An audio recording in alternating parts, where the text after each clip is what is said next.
সব project June মাসে শুরু হয়ে যাবে যেগুলো বন্ধ ছিল। সব প্রজেক্ট জুন মাসে শুরু হয়ে যাবে যেগুলো বন্ধ ছিল। মুখ্যমন্ত্রী শুভেন্দু অধিকারী ইতিমধ্যেই ঘোষণা করে দিয়েছেন যে আজ থেকে কিন্তু অন্নপূর্ণা ভান্ডারের ফর্ম দেওয়া প্রকাশিত হয়ে যাবে। নবান্ন থেকে অন্নপূর্ণা ভান্ডারের ফর্ম প্রকাশ হবে। মুখ্যমন্ত্রী এবং নারী ও শিশু কল্যাণ মন্ত্রী এই ফর্ম প্রকাশ করবেন। সেক্ষেত্রে আরও কি জানানো হয়েছে, অফলাইন এবং অনলাইন দুইভাবেই কিন্তু এই ফর্ম পূরণ করা যাবে। দ্রুত নাম নথিভুক্ত করার আবেদন মুখ্যমন্ত্রী শুভেন্দু অধিকারী জানিয়েছেন। 1 জুন থেকে প্রকল্পের টাকা ব্যাংক অ্যাকাউন্টে ঢুকবে। তবে একই সঙ্গে আরও একটা গুরুত্বপূর্ণ ঘোষণাও কিন্তু গতকাল কল্যাণীতে যে প্রশাসনিক বৈঠক ছিল আপনারা জানেন, সেই বৈঠক থেকে বেরিয়ে আরও একটা গুরুত্বপূর্ণ ঘোষণাও মুখ্যমন্ত্রী করেছিলেন। কি যে যত দিন না পর্যন্ত এই গোটা প্রসেস সম্পন্ন হচ্ছে, অর্থাৎ আপনার অন্নপূর্ণা ভান্ডার পুরোপুরি শুরু না হওয়া পর্যন্ত, যতক্ষণ না অন্নপূর্ণা ভান্ডারে আপনার যে 3,000 টাকা অ্যাকাউন্টে ঢুকছে ততক্ষণ পর্যন্ত কিন্তু লক্ষ্মীর ভান্ডার চালু থাকবে। এই গুরুত্বপূর্ণ ঘোষণা কিন্তু গতকালই মুখ্যমন্ত্রী শুভেন্দু অধিকারী করেছিলেন।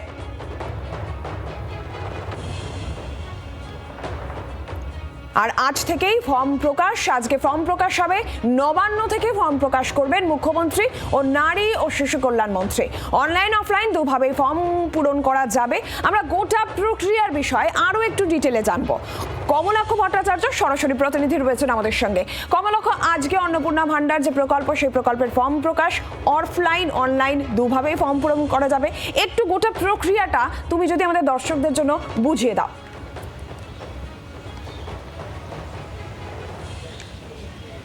নীলাঞ্জন, দেখো, আজকে বিকেল 4টে নাগাদ এই অন্নপূর্ণা ভান্ডারের ফর্ম সামনে আসবে। অর্থাৎ এই আবেদনপত্র আজকে বিকেল 4টের পর থেকে অফলাইন এবং অনলাইন দুটি প্রক্রিয়াতেই কিন্তু সাধারণ মানুষ, উপভোক্তারা তারা করতে পারবেন।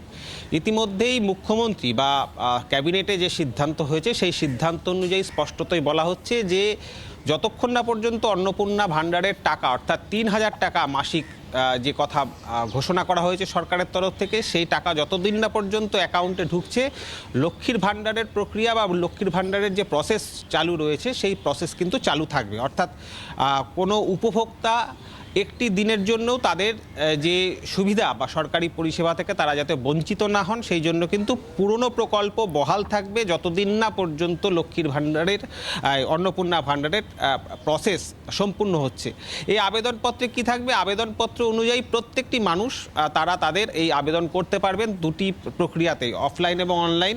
তাদের সুবিধা করবার জন্য যারা ফর্ম ফিল আপ করতে পারবেন না, তাদের জন্য বাড়ি বাড়ি গিয়ে বিডিও থেকে শুরু করে বিধায়ক তাদেরকে কিন্তু নির্দেশ দেওয়া হয়েছে। অর্থাৎ একদিকে প্রশাসনিক কর্মচারী, অন্যদিকে রাজনৈতিক নেতা, সরকারের যারা বিধায়ক রয়েছেন, জনপ্রতিনিধি রয়েছেন, তারা বাড়ি বাড়ি গিয়ে কিন্তু এই ফর্ম ফিল আপ করিয়ে দিতে পারবেন সাধারণ মানুষকে। সেই প্রক্রিয়ার কথাও বলা হয়েছে এবং অত্যন্ত তাৎপর্যপূর্ণভাবে, সবচাইতে গুরুত্বপূর্ণ, অভারতীয়রা এই সুবিধা পাবেন না। অর্থাৎ যাদের নাম এখনো পর্যন্ত এসআইআরে বাদ পড়েছে, সেই ধরনের উপভোক্তারা কিন্তু এই সুবিধা পাচ্ছেন না আপাতত, কিন্তু এমনটাই স্পষ্ট হচ্ছে। যারা ট্রাইব্যুনালে এবং আবেদন করেছেন বা সিএএতে আবেদন করেছেন, তারা অবশ্যই আবেদন করতে পারবেন, কিন্তু যাদের নাম ইতিমধ্যেই চূড়ান্ত তালিকা থেকে এসআইআরে বাদ পড়ে গিয়েছে, তারা কিন্তু এই সুবিধা পাচ্ছেন না, সেটা কিন্তু একেবারে প্রায় নিশ্চিত। সব মিলিয়ে আজকে বিকেল 4টের পর অফিসিয়ালি নবান্ন থেকে এই ফর্ম বা আবেদনপত্র প্রকাশিত করবে রাজ্য সরকার। মুখ্যমন্ত্রী নিজে, শিশু ও নারী কল্যাণ মন্ত্রী তিনিও থাকছেন, তাদের হাত ধরে এই আবেদনপত্র আসার পর থেকে যত দ্রুত আবেদনপত্র ফিল আপ, তত তাড়াতাড়ি অ্যাকাউন্টে 3,000 টাকা, এমনটাই ঘোষণা করছেন মুখ্যমন্ত্রী। কমলাক্ষ, ধন্যবাদ তোমাকে। আর আপনাদের শোনাই যে গতকাল এই প্রসঙ্গেই মুখ্যমন্ত্রী শুভেন্দু অধিকারী ঠিক কি জানিয়েছিলেন এবং আজকে রাজ্যের মন্ত্রী দিলীপ ঘোষিবা কি বললেন। আমাদের অন্নপূর্ণা যোজনার প্রক্রিয়াটা শুরু হয়ে যাবে কাল থেকে। যেমন যেমন ফর্ম ফিল আপ হবে, তেমন 3,000 টাকা ট্রান্সফারও শুরু হয়ে যাবে।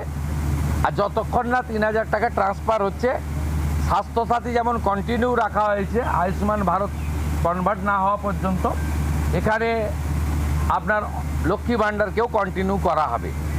ভারতীয়রাই কেবলমাত্র এই সুযোগ পাবেন, অভারতীয়রা এই সুযোগ পাবেন না। সব প্রজেক্ট জুন মাসে শুরু হয়ে যাবে যেগুলো বন্ধ ছিল। সব প্রজেক্ট জুন মাসে শুরু হয়ে যাবে যেগুলো বন্ধ ছিল। বাংলার আওয়াজ, বাঙালির আবেগ, জি 24 ঘন্টা।